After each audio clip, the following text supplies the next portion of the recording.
ప్రకటన గ్రంథము 8వ అధ్యాయం.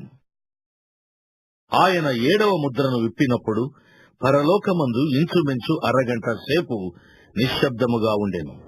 అంతట నేను దేవుని ఎదుట నిలుచు 7 దూతలను చూచితిని. వారికి 7 బూరలియ్యబడెను. మరియు సువర్ణ ధూపార్తి చేత పట్టుకుని ఉన్న వేరొక దూత వచ్చి బలిపీఠము ఎదుట నిలువగా, సింహాసనము ఎదుట ఉన్న సువర్ణ బలిపీఠము పైన పరిశుద్ధులందరి ప్రార్థనలతో కలుపుటకై అతనికి బహు ధూప ద్రవ్యములు ఇయ్యబడెను.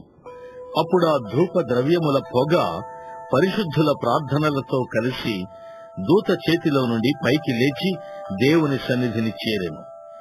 ఆ దూత ధూపార్తిని తీసుకుని బలిపీఠము పైనున్న నిప్పులతో దానిని నింపి భూమి మీద పడవేయగా, ఉరుములు, ధ్వనులు, మెరుపులు, భూకంపమును కలిగెను.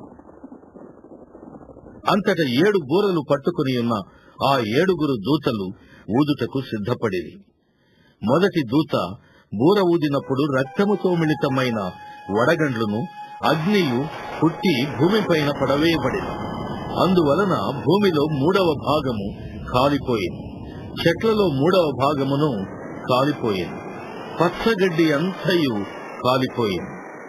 2వ దూత బూర ఊదినప్పుడు అగ్ని చేత మండుచున్న పెద్ద కొండ వంటిది ఒక్కటి సముద్రములో పడవేయబడింది. అందువలన సముద్రములో 3వ భాగము రక్తమాయను. సముద్రములోని ప్రాణము గల జంతువులలో 3వ భాగము చచ్చెను.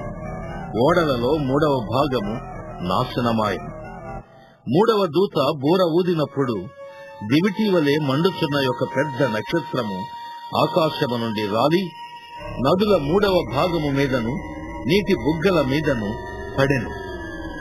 ఆ నక్షత్రమునకు మాచిపత్రి అని పేరు. అందువలన నీళ్లలో 3వ భాగము మాచిపత్రి ఆయను. నీళ్లు చేదైపోయినందున వాటి వలన మనుషులలో అనేకులు చచ్చిరి.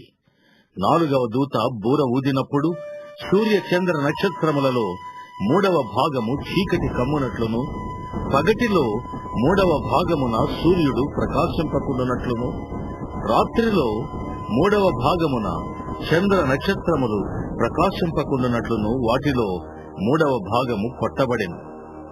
మరియు నేను చూడగా ఆకాశ మధ్యమున ఒక పక్షిరాజు ఎగురుచు, బూరలు ఊదబోగుతున్న 3 దూతల బూరల శబ్దమును బట్టి భూనివాసులకు అయ్యో అయ్యో అయ్యో అని గొప్ప స్వరముతో చెప్పుట వింటిని.